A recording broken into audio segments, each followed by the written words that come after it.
Welcome students our channel. अगर channel पे पहली बार आए हैं तो चैनल को सब्सक्राइब करें, लाइक करें, शेयर करें। स्टूडेंट, इससे प्रीवियस वाली वीडियो में मैंने विशेषण के बारे में आपको बताया था, उसके कितने भेद है वो भी बताया था। और आज मैं कराऊंगी इसकी जो कुछ उदाहरण है उनके बारे में। अगर आपको प्रीवियस वीडियो देखनी है तो इसके डिस्क्रिप्शन में लिंक है, वहाँ पे जाके आप चेक कर सकते हैं। शुरुआत करते हैं हम। इनमें से किसमें विशेषण का प्रयोग नहीं हुआ है? ठीक है, तो अब देखते हैं कैसे क्वेश्चंस का आंसर देंगे। परिभाषा आपको पता ही है, संज्ञा और सर्वनामों के जो संज्ञा और सर्वनाम के स्थान पे जो प्रयोग किए जाते हैं उनकी विशेषता बताते हैं, उनको क्या बोलते हैं? विशेषण जो है वो बोलते हैं। ठीक है, अब देखेंगे हम। इसमें से विशेषण का प्रयोग नहीं हुआ है। हमारा जो क्वेश्चन है उसमें कहता है विशेषण का प्रयोग नहीं हुआ है। स्टूडेंट्स, हम सबसे पहले ऐसे देखेंगे क्वेश्चन को।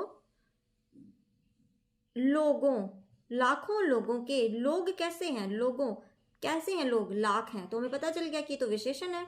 ठीक है, विषमता कैसी है? आर्थिक। विषमता का मतलब होता है अलग, कि सबकी जो आर्थिक स्थिति है वो अलग है। प्रेरणा कैसी है? एक है। ठीक है, तो यहाँ पे जब हम पीछे वाला देखेंगे तो उसका मतलब हमें मिल जाएगा। प्रेरणा कैसी है? एक प्रेरणा है। विषमता अलगपन होता है, आर्थिक, सबकी स्थिति अलग अलग है।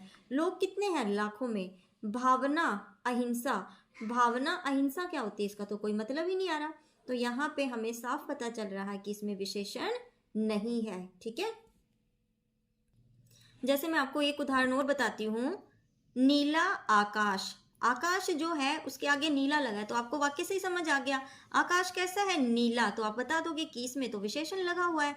लेकिन यहाँ पे अहिंसा की भावना, भावना कैसी है? अहिंसा। तो ये कोई शब्द नहीं बना, ये इसका कोई विशेषता थोड़ी बता रहा है अहिंसा। ठीक है, अहिंसा की भावना बता रहा है, भावना अहिंसा थोड़ी होती है। तो यहाँ पे ये गलत है। ठीक है, अब स्टूडेंट नंबर 2 क्वेश्चन देखेंगे। इसमें संस्कृति का विशेषण कौन सा है? अब देखो, विकृति है? नहीं। सुसंस्कृत है? नहीं।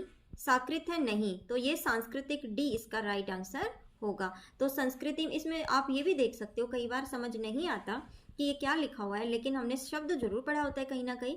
तो सांस्कृतिक इसका जो है मेन उदाहरण है। स्टूडेंट, जो क्वेश्चंस मैं आपको करा रही हूँ वो क्वेश्चन किसी ना किसी एग्जाम में, ज़्यादातर सी टेट में पूछे गए हैं बार बार। तो आप बहुत ध्यान से इसको करना, क्या पता अब की बार भी इनमें से कुछ क्वेश्चन आपके लिए आ जाएं।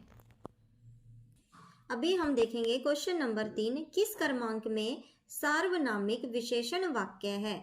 तो मैंने आपको बताया था, सबसे पहले आप जो है सर्वनाम की विशेषता देखेंगे। सर्वनाम होते क्या है? जो संख्या के नाम पे प्रयोग किए जाते हैं। जैसे मैंने कहा राम अच्छा लड़का है। ठीक है, तो अब ये नहीं, सॉरी ये गलत है। राम जो है, राम खेलता है। ठीक है, तो राम जो है, राम के आगे क्या है? राम एक नाम है ना, तो खेलना क्या हो गया? क्रिया हो गई। तो राम की बजाय हम कहेंगे वह खेलता है, तो क्या बन गया? सर्वनाम बन गया। अब यह वह जो उसके नाम पे प्रयोग किए जाते हैं, संज्ञा के नाम पे, तो वो सर्वनाम होते हैं। अब देखो, ऊंची, ऊंची तो कोई सर्वनाम नहीं होता, ना तो यह है, ना वह है, ना उसका है, ना इसका है। ठीक है, मुट्ठी, मुट्ठी में भी ये नहीं है। थोड़े, यह वह उसका। ठीक है, ये कोई शब्द इसमें आया नहीं, सिर्फ एक में आता है, यह पानी तो सबका है। तो यहाँ पे साफ पता चल रहा है कि सर्वनाम इसी वाक्य में है, तो इसीलिए यहाँ पे सर्वनामिक विशेषण कहलाया जाएगा। अभी हम अगला क्वेश्चन देखेंगे। भारतीय लोग बहुत काहिल होते हैं, इस वाक्य में कौन सा विशेषण है? अब देखो यहाँ पे क्या है स्टूडेंट, कि भारतीय लोग बहुत काहिल होते हैं, तो ये जो है कुछ ना कुछ इसमें विशेषता तो बताई हुई है उसकी। अब हमें नहीं पता ये क्या बताया हुआ है, तो देखते कैसे करेंगे। परिमाण, पहले वाला जब देखेंगे तो उसमें क्या है? परिमाण बोधक। परिमाण बोधक होता है, जब मैंने आपको बताया माप और तोल, परिमाण करना, माप और तोल की बात अगर आए तो परिमाण जो हो जाएगा विशेषण। तो ये माप तोल भी नहीं है। सार, सार्वनामिक यानी कि सर्वनाम से रिलेटेड। सर्वनाम में मैंने आपको भी बताया है यह वह उसका, तो वो भी नहीं है। ठीक है, कहाँ है यह वह? तो है ही नहीं। यहाँ पहला वर्ड क्या है? भारतीय लिखा हुआ है। उसके बाद तीसरे नंबर पे आते हैं गुणवाचक। हाँ, तो ये गुणवाचक विशेषण कहलाएगा। तो यहाँ पे भारतीय लोग बहुत काहिल होते हैं, इसके गुण के बारे में बात की गई है। ठीक है, क्वेश्चन नंबर 5। किस क्रमांक में विशेषण शब्द है? नति, नति में नहीं है विशेषण, किसी की विशेषता ही नहीं है। बलाहक में भी कोई विशेषता नहीं है। पुष्पिता, कि पहले देखते हैं सुपुष्पित, इसमें भी कोई नहीं है। पुष्पिता का मतलब होता है पुष्पों से जो भरा होता है, लेकिन यहाँ पे विशेषण है तो ये इसकी विशेषता बता रहा है फूलों की, ठीक है। तो ये 5वां हो जाएगा। निम्नलिखित शब्दों में से कौन सा शब्द विशेषण है? अब देखते हैं महज। महज तो कोई किसी की विशेषता बताता ही नहीं। जैसे मैंने यहाँ पे एक शब्द रख के देखते हैं, जैसे मान लो मैंने यहाँ रख लिया कि कोई शब्द ही रख दिया, इसकी विशेषता बताएगा कि मान लो यहाँ रखा आम, आम महज, तो यहाँ पे तो उसकी विशेषता कुछ होएगी नहीं। वह का मतलब होता है खर्च, तो ये भी कोई विशेषता नहीं हुई। चुपचाप, ये भी कोई विशेषता नहीं है, तो ये क्या है? विशेषण नहीं है। तो यहाँ पे मीठा, मीठा क्या है? विशेषण। आम मीठा है, ठीक है, तो ये इसका विशेषण हो जाएगा। पिछली वीडियो में मैंने आपको जब इसके उदाहरण समझाए थे तो समझाया था ना कि मान लो मीठा लिख के उसके आगे पीछे लगा दे आम, तो आम क्या हो जाएगा? संज्ञा हो गई, नाम हो गया, और मीठा क्या है? विशेषण हो गया। तो ये जो है विशेषण है। आगे देखेंगे क्वेश्चन नंबर 7। अब यहाँ देखेंगे किस वाक्य में परिमाणवाचक विशेषण है। परिमाणवाचक मैंने आपको बताया था कि माप और तोल, उनको परिमाणवाचक विशेषण कहते हैं। माप तोल, थोड़े बच्चे दिखाई दे रहे हैं, तो यहाँ तो माप तोल की कोई बात ही नहीं है। रमन 5 केले खा गया। अब यहाँ पे है तो सही, लेकिन क्या है? ना तो माप है ना तोल है कि क्या है, कि कितने हैं क्या नहीं है, तो दर्जन में होते हैं। आज मैंने अधिक अंगूर खा लिए, ठीक है, तो यहाँ पे भी कोई ऐसी बात नहीं है। तो ना तो माप की बात है ना तोल की बात है, ठीक है। तो यहाँ पे क्या आ जाएगा? सोहन 5 किलो दूध पी गया, ठीक है स्टूडेंट। क्योंकि देखो इसका उदाहरण मैं आपको अच्छे से समझाती हूँ। जैसे आप इसकी तरफ देखोगे तो निश्चित परिमाणवाचक जो विशेषण होते हैं वो कैसे हैं? जैसे 2 सेर गेहूं, तो ये क्या है? ये तोल हो गया। 10 मीटर कपड़ा, ये क्या है? माप हो गया। 4 लीटर दूध, ये भी तोल का हो गया, ठीक है। तो माप और तोल आ गया। उसके बाद है अनिश्चित, जिसमें जो माप तोल निश्चित नहीं किया जा सकता, जरा सा, कुछ, थोड़ा आदि। तो हमारे क्वेश्चन की तरफ आते हैं। अब हम देखते हैं, देखो अब इसमें यही है कि सोहन 5 किलो दूध पी गया, तो यहाँ पे क्या है? तोलने वाली बात है ना, मापने वाली, कि माप के ही तो दूध दिया जा सकता है ना। तो यहाँ पे आ गया, क्या आ गया? ये वाला कि सोहन 5 किलो दूध, तो ये परिमाणवाचक विशेषण कहलाएगा। अभी हम अगला क्वेश्चन देखेंगे। कक्षा में कुछ छात्र बैठे हुए हैं, इनमें से कौन सा विशेषण है? कौन सा विशेषण है? तो ये देखो निश्चित है, अनिश्चित है, निश्चित है, अनिश्चित है। अब हम आपको बताते हैं कैसा है।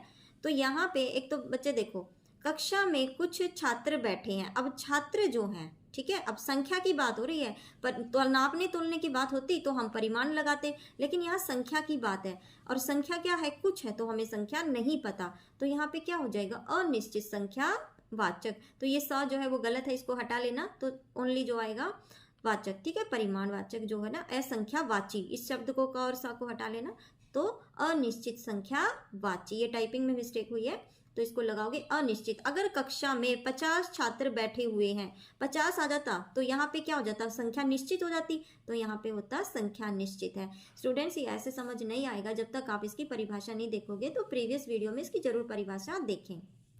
अगला क्वेश्चन देखते हैं। सर्वनामिक विशेषण से युक्त वाक्य है। सर्वनाम का मतलब मैंने बताया था, यह, वह, उसका, इसका, ये वाले शब्द जो होते हैं वो सर्वनाम है। अब देखो, थोड़ा सा दूध लाओ, अब थोड़ा भी कोई सर्वनाम नहीं आया, ये तो है ही नहीं, इसका, उसका, यह, वह, ठीक है। 5 ये भी नहीं है, कल भी नहीं, लेकिन उस है, उसमें क्या है? उस वाला शब्द आ गया, तो ये सर्वनाम शब्द है। तो इसीलिए पुस्तक के आगे लगा हुआ है, पुस्तक संज्ञा है, और ये सर्वनाम है, तो ये सर्वनामिक विशेषण कहलाएगा। अब देखते हैं क्वेश्चन नंबर 10। निश्चित संख्यावाचक विशेषण नहीं है, ठीक है। संख्यावाचक विशेषण देखेंगे। 10 आम, तो 10 क्या है? आम है, आम की संख्या बता दी, तो इसकी भी संख्या में पता है, तो ये जो है वो तो है। आम 20, आम 20 है, इसका भी हमें पता है। गांव कितने हैं? 5, ये भी पता है। अब दूध 10 लीटर है, ये भी पता है, लेकिन मैंने आपको बोला था कि ये जो है ये किस में आएगा? ये परिमाणवाचक में आएगा, संख्यावाचक विशेषण में नहीं आएगा, क्योंकि उसमें बोला है माप और तोल में जो आएंगे वो किस में आएंगे? वो परिमाणवाचक विशेषण में आएंगे, संख्यावाचक विशेषण में सिर्फ काउंटिंग आएगी, ठीक है। अभी हम देखेंगे गुणवाचक विशेषण, ठीक है। तो इसमें क्या है? गुण बताना है। कम, कम कोई गुण नहीं है, अधिक भी कोई गुण नहीं है, वह भी कोई गुण नहीं, लेकिन भला, भला इंसान, ठीक है। तो ये गुण की विशेषता बताता है, इसलिए यहाँ पे गुणवाचक विशेषण होगा। अभी हम देखेंगे कक्षा में 50 छात्र बैठे हुए हैं, इसमें कौन सा विशेषण है? तो कौन सा होगा? ये तो सिंपल है। यहाँ पे स्टूडेंट आप देखेंगे 50, ये एक संख्या है 50 और ये निश्चित है, ठीक है। तो यहाँ पे क्या हो जाएगा? निश्चित संख्यावाचक विशेषण। अब आप बोलोगे कि निश्चित परिमाणवाचक विशेषण क्यों नहीं हो सकता? तो परिमाण मैंने आपको बार बार बताया है कि अगर मापने और तोलने वाली चीज है तो ही परिमाण होएगा, अगर काउंटिंग वाली चीज है तो संख्या। तो स्टूडेंट तो काउंटिंग वाली चीज है, तो यहाँ पे संख्यावाची विशेषण आएगा। संज्ञा या सर्वनाम की विशेषता बताने वाले शब्दों को क्या कहते हैं? क्या कहते हैं? सिंपल बात है, विशेषण, क्योंकि अभी हम विशेषण की ही पढ़ाई कर रहे हैं ना, तो इसको विशेषण कहते हैं। विशेषण के कितने प्रकार हैं? ये 5 प्रकार हैं, मैंने आपको अभी कराया था, ठीक है, तो ये आप कर लेना। बदायूं से विशेषण बनाइए। तो बदायूं से क्या विशेषण बनेगा? बदायूनी, ठीक है, ये इसका विशेषण हो गया। गोल घड़ी अच्छी लगती है, इस वाक्य में गोल किस प्रकार का विशेषण है? गोल घड़ी, आपने अगर आपको गोल घड़ी अच्छी लगती तो ये इसकी क्या है? संख्या थोड़ी है गोल कोई, या उसका सर्वनाम थोड़ी है। तो यहाँ पे उसके गुण की बात हो रही है कि उसमें एक ऐसा गुण है कि वो गोल है, इसलिए वो मुझे अच्छी लगती है। तो यहाँ पे हो गया गुणवाचक विशेषण। इच्छा से ऐसा विशेषण प्रयोग किया गया हो जिसमें बनाइए जिसमें इक प्रत्यय लगा हो। तो यहाँ पे इच्छा से जब इक प्रत्यय लगाते हैं तो बनता है ऐच्छिक, ठीक है।